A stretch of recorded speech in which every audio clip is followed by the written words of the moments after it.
to this video where we explain email tone and formatting. The next few minutes will help you understand the tone a business email should have and how to format or plan and organize your email to make it easy for the receiver to understand your message. Business emails have to be written in a specific way. They have to be professional and brief. An email should have enough information in it to get a response from the receiver. So, what is an email tone? The tone of an email is the greeting, opening line, punctuation, font, sentence length, and closing line you use. Choose the tone of your email based on the people you are writing to. It can range from being friendly to formal, but it should always be professional.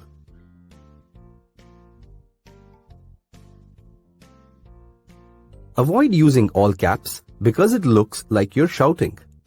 If you have no intentions of shouting, do not use all caps. So how should you organize your email to make it easy for the receiver to understand your message? Emails are used to share information and should be easy to read. Wrong formatting can confuse a reader and make it difficult for them to understand the purpose of your email. Use these features to organize your email and make it easy to read. The font is a set of printed letters, numbers, and other symbols of the same style used to type an email. It is best to choose a sans serif font or a font without fancy strokes at the end of each letter, as it is simple and easy to read on screen. You can use the fonts Arial, Trebuchet MS, or Verdana for business emails. Avoid Comic Sans.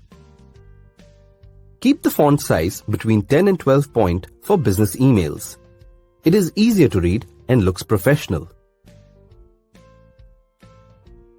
Use bold text for headlines and to highlight important text. Bold text always gets noticed easily. Italics is a simple way to draw attention to an area of text. It is used to make a part of a sentence stand out. If the receiver is reading the email in a hurry, italics, unlike bold text, does not make words stand out.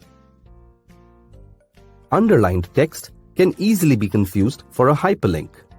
When writing a business email, avoid using an underline. Avoid using different colors in an email as it attracts the eye to multiple areas. It also doesn't look very professional. Business writing in English uses text that begins from the left and is always aligned to the left. A list with numbers helps organize content where the sequence of information is important. To describe steps, use numbers. Bullet points helps you organize related information into a list where the sequence of information is not important. Indent more lets you add a space between the margin and words. Indenting gives the reader an idea that the information is less important. Indent less lets you reduce the space between the margin and words. The Remove Formatting tool lets you clear the different text sizes and formats of content pasted from other websites and sources. To use this tool, select the words you want to remove formatting for and click the Remove Formatting button. We hope you have understood about email tone and how to format emails.